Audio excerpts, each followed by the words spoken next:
পেছু আসিস না, নাহলে এমন কোন হান দিব না কোমর তোমার হজড়ান দিব, বুঝলিস? চল যা, আমি বলছি আর শ্বশুর ঘর যাবো নাই যাবো নাই যাবো নাই, তুই চলে যা। না যাবো, আমি তোমার সঙ্গে যাব। নাই দেবো আমি তোমার তাই দেবো। হ্যাঁ বলে গেছি আমার পেছু পেছু আর আসিস না, নাহলে এমন কোন হান দিব না। কি বলছি ও দাদা, তোর বউ আছে? হ্যাঁ নাই গো কেন?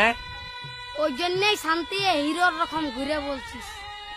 আমাকে দেখ, আমার আলোক কিটিয়া পেছনে পেছনে আমার পেছনে পেছনে আসছে, বুঝলি? দেখ তো কোথায় যাবে বউটা? তোর পেছনে পেছনে যাবে নাহলে কি আমার পেছনে আসবে?